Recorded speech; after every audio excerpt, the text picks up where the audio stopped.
Breakups are no doubt a painful and stressful time. But why does it seem like your ex aren't hurting as much as you? How could they move on so quickly? Don't they care about you at all? If you have seen part 1 of this series, you would know that your ex had already moved on emotionally and mentally from you, at least weeks if not months before the actual breakup, due to increasing doubts and unhappiness. They simply had the advantage of having an exit plan and a head start to moving on.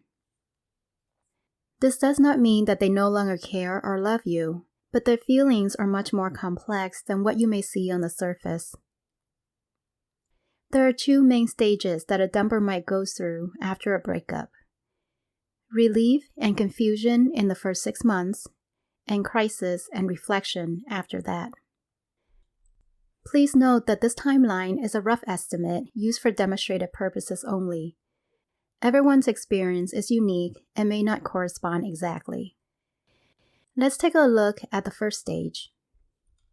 So it finally happened. They did it. Broken up with you. There was no going back, and there was nothing you can do or say to change their mind. To ensure that they don't have to confront any drama or awkwardness, your ex might choose to break up with you through email, text, phone call, or simply ghost you. Immediately, they will feel relieved now that they're free from the crippling dread and anxiety that plagued them for months and weeks earlier. There may have been a huge sense of pride for facing their fears and going through with it. Then, depending on how you took the news, especially if they saw you in person, they might feel really guilty and sad for hurting you. Maybe they offered to stay friends to make you feel better, but they still wouldn't budge on their decision. For the first 1 to 2 weeks, if you haven't started to implement no contact, you might hear from them, but don't get your hopes up. It's only a wellness check and part of their post-breakup grieving process. Their goal is to get back to feeling happy and normal again as soon as possible, to put the painful past behind them, and you are part of that past. So unless they specifically say, "I want you back," anything else they say to you within that first month is breadcrumbing and false hope. Once the initial guilt and sadness wear off, your ex will show behaviors of moving on, such as dating, having fun, and doing new activities like you didn't exist. This was what they had imagined while they were with you, the freedom and joy of being unattached and single again. And now they get to live that out.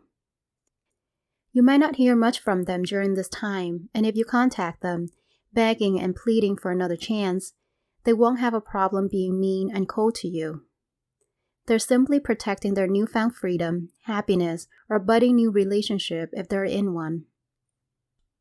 This might go on for a few months to years, depending on how well their new life is going.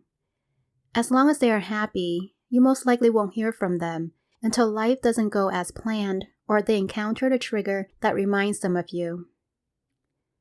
Maybe their rebound isn't going as well as they hoped, the dating scene got old, or a random memory about you popped up in their mind. However, not all memories are good. You probably think, "Isn't it great that they're thinking of me?"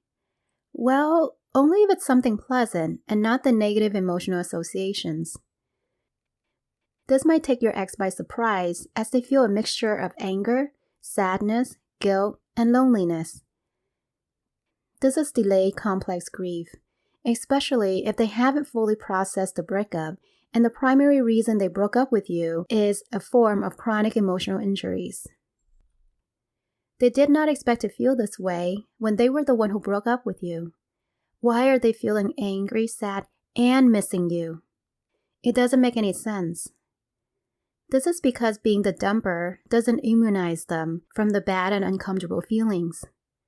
Like I said in part 1, no one really gets to escape a breakup pain-free. You just suffer differently at different times. Whether they know it or not, they may not be as over you as they think they are, and maybe for the first time ever, feel tempted to contact you for comfort. But their pride and anger might stop them from reaching out. For healthy and mature individuals, They might seek professional help to deal with their grief without involving you, so you might not hear from them. For emotionally immature people, if they do contact you at this stage, expect that it will be a touch and go, and if their grief is strong enough to pull them back together with you, it won't last because they're only looking for someone to help them soothe the pain until they feel better and leave again. This is why if you get back together with your ex too soon, before both of you had a chance to heal and grow, there is a very low chance that it can last.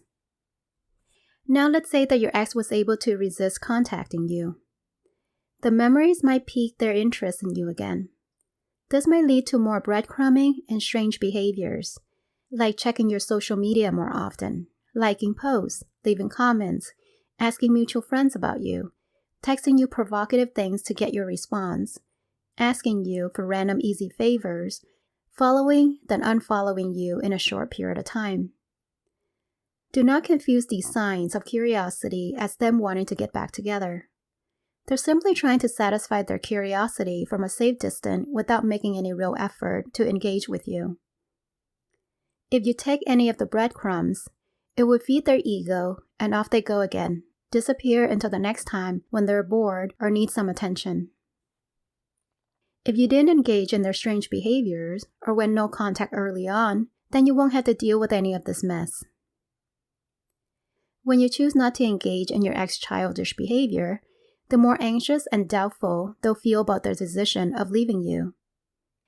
This mainly happens to dumpers who were impulsive with their breakup decision and unhappy with their post-breakup life.